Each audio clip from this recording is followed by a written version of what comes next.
Greetings students, welcome back to our last keywords and concepts video for the slave trade. So for this last video we have a couple more keywords and we're also going to address why we're not talking about France this term. Alright, so our first keyword for this slide is diaspora. So diaspora are people who have been dispersed or spread away from their homelands. There can be a variety of reasons for this. Sometimes it can be voluntary, right? Sometimes people can voluntarily leave their homelands.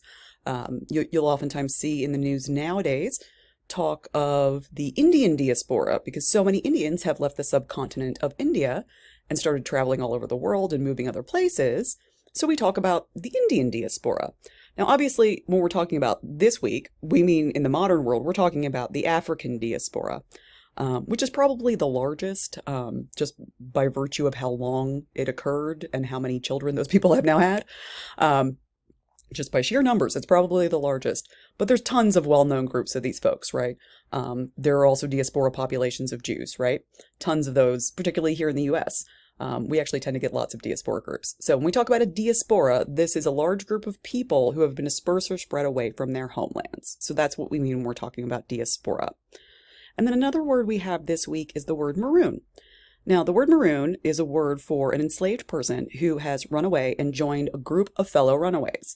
Now, often they do this in a very secluded or unwanted location, like literal swamps were common locations for this. These groups were well known for extreme violence. Like, they scared the daylights out of the white folks. Like, they really did. So there's some really great stories actually from these tales of maroons with like supernatural abilities and all of this. Usually you see this in the Caribbean. It's not something you see featured in the southern US, as it was originally a nautical term relating to being stranded on an island. It does tend to only be used in the Caribbean.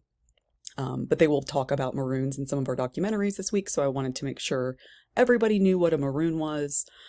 So that's what that is. And then finally, we're going to talk about France a little bit because we are doing a little bit of France this week. So you probably noticed that our history course this term is less chronological and more area focused. And that's just kind of the nature of the course that we're doing since we're focused outside of the US, right? And you're probably wondering why we didn't do France at all this year. And there's a good reason for that. It's not that France didn't influence America. They absolutely did. They just influenced it a little less than a lot of other countries. That's kind of the nicest way to say that. So essentially, when the French started colonizing in the 16th century, 17th century, they didn't quite get the hang of it as quickly as some of the other European countries, for lack of a better phrase. They really struggled with making actual colonies under that mercantile system we talked about earlier. They were more trying to get like the fur goods and trying to work with indigenous groups and that kind of thing. So they would send small groups of men into the forest and not really set up settlements or towns or anything like that until much, much later. And you see that in the South as well, the parts that we overlapped with the South with them on for Louisiana and such. But because France took a minute to get its stuff together in terms of colonization, it doesn't really fit into our period. Now, if we were doing Canada, that would be a whole different conversation, because by then they had gotten it together for Canada. But for the purposes of our class, we are not doing France. It is not that France is not important or that I have a grudge against France or anything. I love France. That's not the point.